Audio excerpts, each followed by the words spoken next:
আসসালামু আলাইকুম রহমতুল্লাহ বরাকাত। আমি দেখতে পাচ্ছি অনেকগুলো প্রশ্ন আমার সামনে আছে। ওয়াহিদুর রহমান আপনি আমাদের ইউটিউব চ্যানেলে প্রশ্ন করেছেন, উত্তরাধিকার সম্পত্তি বন্টনের সময়সীমা জানতে চাই। অনেকে এটাকে খুব একটা গুরুত্ব দেন না, বন্টন করবে করবে বলে গড়িমসি করে সময় পার করে দেন এবং এতিমের হক ভোগ করতে থাকেন। এই সমস্যাটা আমাদের সমাজে ব্যাপক, আশা করি বিষয়ে কথা বলবেন। ভাই ওয়াহিদুর রহমান, বাবা মা কিংবা ভাই বোন কিংবা স্ত্রী স্বামী যে কোনো ব্যক্তির মৃত্যুর পর তার ওয়ারিসদের কর্তব্য হলো দ্রুততার সাথে মৃত ব্যক্তির কোনো ওসিয়ত থাকলে সেটিকে কার্যকর করা, তার দাফন কাফনের ব্যবস্থা করা এবং তার পরপরই তার উত্তরাধিকার সম্পদ বন্টনের উদ্যোগ নেওয়া। আমাদের দেশে উত্তরাধিকার সম্পদ বছরকে বছর পড়ে থাকে, বন্টন করা হয় না, অবন্টিত থাকে। এটা অনুচিত কাজ। বিশেষ করে এই কাজ থেকে অনেক অন্যায়ের দুয়ার উন্মোচন হয়। কারণ বছরকে বছর যখন সেটি বন্টন হয় না, তখন যাদের গায়ের জোর বেশি থাকে তারা সেগুলোকে দখল করার সুযোগ পায়। যারা দুর্বল তারা আস্তে আস্তে তাদের যে অধিকার সেটি থেকে তারা বঞ্চিত হয়ে যান। তাদের অধিকার থেকে একসময় তাদেরকে পরিপূর্ণ বঞ্চিত করে দেওয়া হয়। এবং বিশেষ করে মৃত ব্যক্তির ওয়ারিসদের মধ্যে কেউ যদি ইয়েতিম থাকে, তাহলে সেক্ষেত্রে ইয়েতিমদের সম্পদ বক্ষণের যে ভয়াবহতা, কোরআনে যেটাকে নিজের পেটে আগুন প্রবেশ করানোর সাথে তুলনা করা হয়েছে, সেই অপরাধটি নানাভাবে সংগঠন হয়ে থাকে। আর এই কারণে একজন বিচক্ষণ, একজন দায়িত্বশীল, একজন মুসলমান হিসেবে আমাদের কাজ হবে যে আমাদের প্রিয় কোনো ব্যক্তি যার ওয়ারিস আমরা, আমাদের রক্ত সম্পর্কীয় কোনো ব্যক্তির মৃত্যুর পরপর তার দাফন কাফন, তার ওসিয়তের কার্যকর করার পরপর, ঋণ থাকলে এটা পরিশোধ করার পরপরই দ্রুততার সাথে তার পরিত্যক্ত সম্পদ বন্টন করা। মৃত্যুর পর দ্রুততার সাথে যদি পরিত্যক্ত সম্পদ বন্টন করা হয়, তাহলে সেক্ষেত্রে সমাজের এক শ্রেণী মানুষ বলেন যে লোকটা মরে সারল না, এখনই তার সম্পদ ভাগাভাগিতে লেগে গেছে তার আত্মীয় স্বজনরা। এটাকে সমাজ খারাপ চোখে দেখে। তো সমাজের এই খারাপ চোখে দেখাটাকে আমলে না নিয়ে বরং যত বিলম্ব হবে তত এখানে পরস্পরের অধিকার নষ্ট হওয়ার ব্যাপার থাকবে, সেটি মাথায় রেখে দ্রুততার সাথে এই উত্তরাধিকার সম্পদ বন্টন করাই হলো কর্তব্য। যদি কোনো ফ্যামিলিতে উত্তরাধিকার সম্পদ বন্টন একটু পরে হলেও কেউ কারোর প্রতি কোনো প্রকার হক নষ্ট হওয়ার কোনো আশঙ্কা না থাকে, অথবা এতিম কোনো শিশু না থাকে ওয়ারিসদের মধ্যে, সেরকম কোনো রিস্ক না থাকে, ভাই বোনরা নিজেরা স্বেচ্ছায় তাদের সম্পদগুলোকে যৌথ রেখেছেন এবং তাদের মধ্যে বোঝাপড়া আছে, শরিয়ার নিয়ম অনুযায়ী তারা বাবা মার রেখে যাওয়া সম্পদ বা মৃত ব্যক্তির রেখে যাওয়া সম্পদকে তারা বন্টন করবেন। এখন তার যে লভ্যাংশ বা তা সেখান থেকে প্রাপ্ত যে সম্পদ সেটা তারা বন্টন করছে। এরকম যদি হয় যে তারা তাদের মধ্যে মিউচুয়াল আন্ডারস্ট্যান্ডিং আছে এবং কোনো প্রকার জুলুম কেউ কারোর প্রতি করছে না, শরিয়ার নিয়ম অনুযায়ী করছে, তাহলে সেটা জায়েজ আছে। কিন্তু দীর্ঘদিন পর্যন্ত ফেলে রাখার এই কালচারটা মোটেও ভালো কালচার নয় এবং দ্রুততার সাথে বন্টন করা উচিত। যদিও শরিয়ত এক্ষেত্রে নির্দিষ্ট কোনো সময় বেঁধে দেয়নি যে এতদিনের মধ্যেই বন্টন করতে হবে, তবে যত দ্রুত সম্ভব এগুলো বন্টন করে ফেলাটাই হলো বিধেয় এবং উত্তম। মাহমুদুল হাসান লিখেছেন, রাসেল ভাইপার সাপ নিয়ে ব্যাপক আলোচনা হচ্ছে। বিষধর এই সাপ সম্পর্কে কেউ কেউ বলছেন এগুলো মেরে ফেলা উচিত, কেউ কেউ বলছেন সাপ হত্যা করা উচিত না, কারণ সাপের বিষ দিয়ে ওষুধ তৈরি হয়। প্রশ্ন হলো সাপ হত্যার বিধান কি? দেখুন, যে কোনো জীবজন্তু মানুষের উপদ্রবের কারণ যদি হয়, তাহলে সেক্ষেত্রে সেটিকে হত্যা করা শরীয়ী দৃষ্টিকোণ থেকে জায়েজ আছে, না জায়েজ কোনো কাজ নয়। তবে উপদ্রবের কারণ না হলে অযথাই কোনো প্রাণীকে দেখেই হত্যা করতে উদ্যত হওয়া বা হত্যা করতে চাওয়ার ভিতরে কোনো কল্যাণ নিহিত নেই। আমাদের সমাজে অনেকে আছেন, বেশ অনেকগুলো প্রাণী দেখলে অযথাই সে প্রাণীকে হত্যা করা বা উত্ত্যক্ত করা, এটা করে মজা নেওয়ার চেষ্টা এক ধরনের মানুষ করে থাকেন, যেটা একেবারে গর্হিত কাজ। প্রত্যেকটা প্রাণীকেই দয়া এবং মায়া দেখানো ইসলামের শিক্ষা। তবে হ্যাঁ, কোনো প্রাণী বিষধর, কোনো প্রাণীর উপদ্রব থেকে আমরা বাঁচতে চাচ্ছি, আমাদের ফসল হানি করছে, আমাদের ডিস্টার্ব করছে, নানাভাবে কষ্টের কারণ হচ্ছে, তাহলে সেক্ষেত্রে সেগুলোকে হত্যা করা সম্পূর্ণ জায়েজ আছে।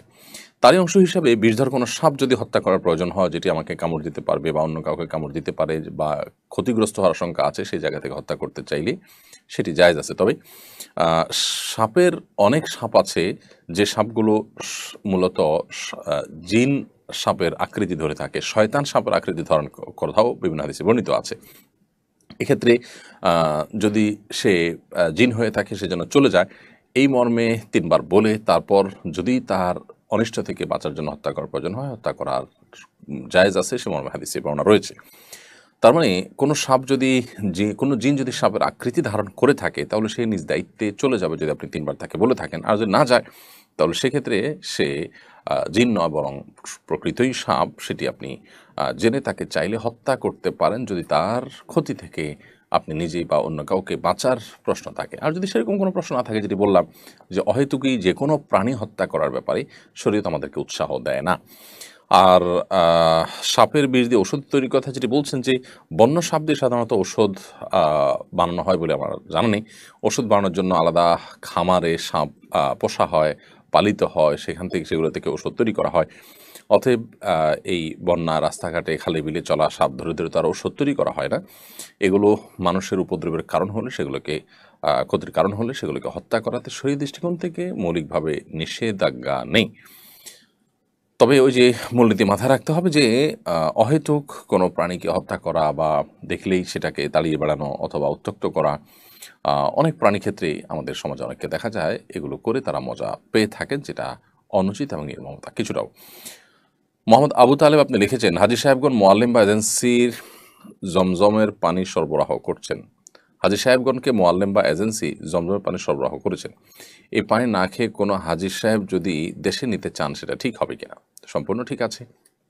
কোনো মোয়াল্লিমকে কোনো হাজী সাহেবকে তার মোয়াল্লিম, সৌদি কর্তৃপক্ষ অথবা এজেন্সির তরফ থেকে ছোটো ছোটো জমজমের পানি দেওয়া হলো পান করার জন্য। দেওয়ার পরে এটার মালিক তিনি তার পানি এটা না খেয়ে যদি রেখে দেন, দেশে নিয়ে আসতে চান, তিনি অন্য পানি খান, সেটা একান্ত তার ব্যাপার, সেটা জায়েজ আছে।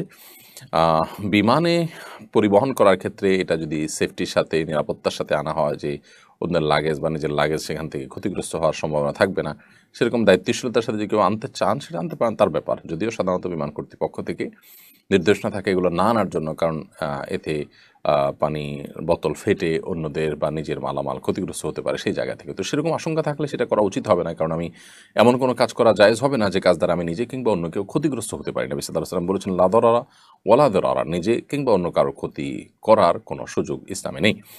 অতএব সেটি যদি আশঙ্কা থাকে তাহলে জায়েজ নয়। তবে নিজ দায়িত্বে যদি সেটাকে তিনি খুব ভালোভাবে যথাযথভাবে সংরক্ষণ করে আনেন, যে এটি অন্য কারোর বা নিজের কোনো জিনিসপত্র নষ্ট হওয়ার কারণ হবে না, তাহলে সেক্ষেত্রে সেটি নাজায়েজ হওয়ার কোনো কারণ নেই। বিশেষ করে মোয়াল্লিম বা এজেন্সি কিংবা সৌদি গভর্নমেন্ট যে পানি দিয়ে থাকেন হাজিদেরকে রুমে রুমে, হোটেলে অনেক সময় ছোটো ছোটো বোতল সরবরাহ করেন, সব ক্ষেত্রে দেয় যে সবাই তাও না। যদি এরকম দিয়ে থাকেন তাহলে সেক্ষেত্রে সেটা আপনি নিয়ে আসাটা একান্ত আপনার ব্যক্তিগত বিষয়, নাজায়েজ নয়।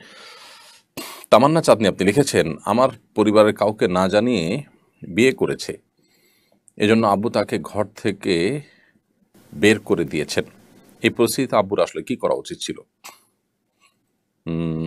আপনি প্রশ্নটা সম্ভবত কিছুটা কোনো শব্দ বা কোনো কিছু অংশ বাদ পড়েছে। আমার পরিবারের কাউকে না জানিয়ে বিয়ে করেছেন। কে?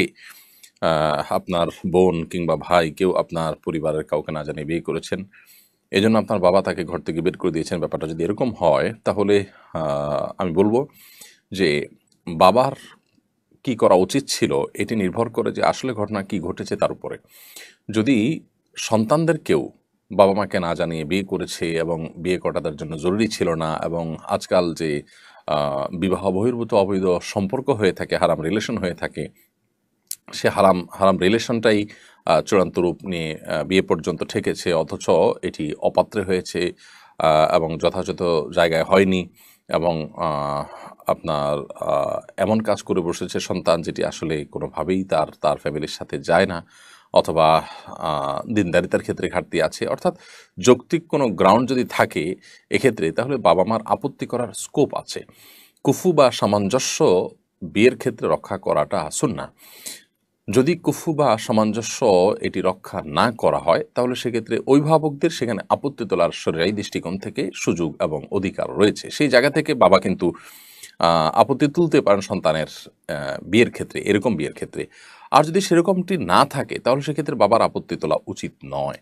কারণ হলো সন্তান বিয়ে করেছে, যদিও অভিভাবকের মাধ্যমে বিয়ে করাই হলো উচিত। আল্লাহ সুবহানাহু ওয়া তাআলা কোরআনে কারিমে অভিভাবকদেরকে নির্দেশ করেছেন, ওয়ানকিহুল আয়ামাকুম সালিহিনা মিন ইবাদিকুম ওয়া এরকম তোমরা তোমাদের অধীনস্থদের বিয়ে দাও, এটা অভিভাবকদেরকে আল্লাহ নির্দেশ করেছেন, অতএব এটি অভিভাবকদের কর্তব্য। হ্যাঁ, কোনো অভিভাবক দেরি করেছেন, সময় পার করেছেন, দিচ্ছেন না, গড়িমসি করছেন, তার দিনের বুঝ নেই, তাহলে সেক্ষেত্রে সন্তান নিজ উদ্যোগে বিয়ে করার জন্য তিনি সচেষ্ট হতেই পারেন। বিশেষ করে ছেলে সন্তান হয়তো নিজের উদ্যোগে করতেই পারেন সবার মতে, আর মেয়ে সন্তান হলে হানায় মাঝাব অনুযায়ী প্রাপ্তবয়স্ক হলে নিজে করতে পারেন। তবে সর্বাবস্থা অভিভাবকদের মাধ্যমে এটি করাটা হলো উত্তম এবং উচিত, এবং শরিয়া সেই নির্দেশনাটাই করে। এখন সন্তান কোনো কারণে সেটি যদি ভায়োলেশন করে, তাহলে যথাযথ পাত্রে মোটামুটি হয়েছে, একেবারে গাছে মাছে হয়নি, বা অনেক বেশি আপনার আকাশ পাতাল ব্যবধান হয়নি, অসামঞ্জস্য হয়নি, এরকম যদি হয় তাহলে সেক্ষেত্রে বাবা মার মেনে নেওয়াটাই হলো উচিত, যদিও সন্তান ভুল করেছে তাকে সংশোধনে দিয়ে। অতএব এই বিষয়গুলোতে আসলে কি ঘটেছে, অ্যাকচুয়াল ঘটনা কি, সেটা উল্লেখ করে তারপরে প্রশ্ন করলে আমরা যথাযথ উত্তর একেবারে টু দ্য পয়েন্টে দেওয়াটা সহজ হয়। আব্দুল্লাহ নোমান, আপনি লিখেছেন, কোরবানির পর দিন ঢাকায় দেখা যায় ফকিরেরা কোরবানির দিন প্রাপ্ত কোরবানির মাংস বিক্রি করে থাকেন। গরিবেরা কোরবানির মাংস পাওয়ার পর বিক্রি করে দিলে কোরবানিতে তার কোরবানির কোনো ক্ষতি হবে কিনা? ভাই আব্দুল্লাহ নোমান, আপনার প্রশ্ন উত্তরে আমরা বলতে চাই যে কোরবানির পশুর গোশত এটি গরিব এবং অভাবী মানুষরা পাওয়ার পর এটা একান্তই তাদের অধিকার, এবং তারা তাদের গোশত নিজেরা খাবেন নাকি বিক্রি করে দিবেন না অন্য কাউকে দান করবেন, সেটা একান্ত তাদের ব্যাপার। অতএব কোরবানির পশুর গোশত গরিব অভাবী মানুষরা যদি বিক্রি করে দেন, তাতে কোরবানির পশু যিনি কোরবানি করেছেন তার কোরবানির কোনো প্রকার ক্ষতি হবে না। আমাদের একটা জিনিস পরিষ্কার থাকা উচিত, যখনই আমি কোনো জিনিস কাউকে দিয়ে দিব, তখন এই জিনিসটা তার হয়ে যাবে, তখন আর আমার উপরে তার কোনো কিছু বর্তাবে না। নবী করিম সাল্লাল্লাহু সাল্লাম একবার একজন কৃতদাসী তিনি সাদাকার গোশত রান্না করছিলেন, সেটা দেখে তিনি রসিকতা করে তাকে বললেন যে তোমার সাদাকার গোশত রান্না করছো, সরি তুমি দেখি গোশত রান্না করছো, সেখান থেকে আমাদেরকে অফার করবে না? তখন তিনি খুব স্বাভাবিকভাবে নবী সাল্লাল্লাহু আলাইহি সাল্লামকে অফার করছিলেন, কিন্তু বলছেন, ইয়া রাসূলুল্লাহ, আপনি তো সাদাকা বা যাকাতের জিনিস খান না, আপনার বংশের লোকদের জন্য এটিতে হারাম করেছেন আল্লাহ তাআলা, তো এটিতেও সেই রকম গোশত। তখন নবী সাল্লাল্লাহু আলাইহি সাল্লাম বলেছেন, লাকি সাদাকাতুন ওয়া লানা হাদিয়াতুন, তোমার জন্য এটি সাদাকা হতে পারে, তোমার জন্য এটি আহ, জাকাত হতে পারে, কিন্তু আমার জন্য সেটি হাদিয়া। কারণ আহ, তুমি যখন পেয়ে গেছো, এরপরে তুমি পেয়ে যখন কাউকে দিচ্ছ, তখন সেটি কিন্তু আর সাদাকার আওতায় থাকছে না, বরং সেটি কিন্তু সম্পূর্ণ ভিন্ন একটা সাধারণ গোষ্ঠীতে পরিণত। তোমার জন্য তুমি সাদকা হিসাবে গ্রহণ করেছো, বাট গ্রহণ করার পর তুমি এখন মালিক, তুমি যা খুশি তা করতে পারো। তো এই হাদিসের আলোকে আমরা বুঝতে পারলাম যে মূলত নবী করিম সাল্লাল্লাহু আলাইহি সাল্লামের নির্দেশনা ছিল এরকম যে সাদাকা হোক বা যে কোনো জিনিস হোক, প্রাপক পেয়ে যাওয়ার পর সেটা কি করবেন না করবেন সেটা একান্ত তার এখতিয়ারাধীন বিষয় হয়ে যায়। এরপর আশিক ইসলাম, আপনি লিখেছেন আমাদের ইউটিউব চ্যানেলে, আমি ক্লাস 9-এ পড়ি, আমি নিয়মিত 5 ওয়াক্ত নামাজ পড়ি, তাহাজ্জুদের নামাজ পড়ি, আমি চোখের ফিতনা থেকে বাঁচতে চাই। আমি একটি প্রাইভেট পড়ি, সেখানে অনেক মেয়েদের সামনের সিটে বসায় আর ছেলেদের বসায় পেছনের সিটে, এতে নিয়মিত চোখের ফিতনায় পড়ছে, আমার করণীয় কি? ভাই আশিক ইসলাম, আল্লাহ রাব্বুল আলামিন আপনাকে এ ধরনের ফিতনা থেকে হেফাজতে রাখুন। বিশেষ করে মেয়েদের যে ফিতনা, অর্থাৎ মেয়েদের সৌন্দর্য, রূপ, লাবণ্য ইত্যাদিতে আসক্ত হয়ে ভুল সিদ্ধান্ত নেওয়া কিংবা গুনাহে লিপ্ত হয়ে যাওয়ার যে একটা আশঙ্কা রয়েছে, এই ফিতনাটা পুরুষদের জন্য খুবই জটিল এবং কঠিন ফিতনা। নবী করিম সাল্লাল্লাহু আলাইহি সাল্লাম বলেছেন, আমার পরে পুরুষদের জন্য এই ফিতনার চাইতে বড় কোনো ফিতনা আমি রেখে যাইনি, যে ফিতনা পুরুষদেরকে সবচেয়ে বেশি কাবু করে ফেলতে পারে এবং দুর্বল করে ফেলতে পারে। অহরহ অনেক ঘটনা সেগুলোকে প্রমাণ করে। তো এরকম পরিস্থিতিতে আপনার পড়াশোনা করতে গেলে, বিশেষ করে সহশিক্ষা যেখানে আছে, সেখানে আমরা জানি যে আপনার প্রাইভেট হোক, আপনার স্কুল নিয়মিত স্কুল কলেজের পড়া হোক, ক্লাসরুম হোক, সেখানে ছেলে মেয়েদের সামনাসামনি বসানো হয়। এর ফলশ্রুতিতে যে ফিতনায় পতিত হওয়ার আশঙ্কা থাকে, চোখের গুনাহ এর যে আশঙ্কা থাকে, সেই পরিস্থিতি থেকে বাঁচার জন্য প্রথমত এই ধরনের প্রতিষ্ঠান অ্যাভয়েড করা দরকার, বিকল্প প্রতিষ্ঠান দেখা দরকার যেখানে আসলে চোখের জেনা থেকে বাঁচা যাবে। সেরকম প্রতিষ্ঠান পাওয়া কঠিন এবং দিন দিন সেটি আমাদের জন্য সংকীর্ণ হয়ে আসছে, আমরা জানি। যদি সম্ভব হয় তাহলে সেক্ষেত্রে সেটি করতে হবে, আর যদি সম্ভব না হয় তাহলে সেক্ষেত্রে নিজেকে সর্বোচ্চ চেষ্টা করে বাঁচানোর চেষ্টা অব্যাহত রাখতে হবে, অর্থাৎ নিজের নজরকে হেফাজত করতে হবে যাতে করে কোনোভাবে পরনারীর দিকে দৃষ্টিপাত না হয়। এবং যদি নিয়মিত চোখের জেনা হতে থাকে, নিজে গুনাহগার হতে থাকেন, তাহলে এই শিক্ষা অর্জন করা কোনো মুসলমানের জন্য জায়েজ নয়, যে শিক্ষা তাকে প্রতিদিন গুনাহে লিপ্ত করায় এবং তাকে এই ফিতনা পতিত করায়। এজন্য এ ধরনের পরিস্থিতিতে আমাদেরকে কখনো কখনো হার্ড ডিসিশন নিতে হতে পারে, কারণ দিন শেষে আমার তাকওয়া, আমার ঈমান, আমার দিনদারিতা, আমার আল্লাহ ভীরুতা, আমার গুনাহ থেকে মুক্ত থাকার বিষয়গুলো, এগুলো আমার অ্যাসেট এবং সম্পদ হিসাবে থাকবে। একমাত্র সেগুলো যদি নষ্ট হয়ে যায়, তাহলে ঈমানদারের কাছে এই পড়াশোনা বা এই কাজকর্ম, এগুলোর, এই ক্যারিয়ারের কোনো মূল্য থাকতে পারে না। যে আখিরাতের প্রতি বিশ্বাস করে না, অনন্ত অসীমকালের জীবনের জান্নাত কিংবা জাহান্নামে বিশ্বাস যার নাই, তার কথা ভিন্ন।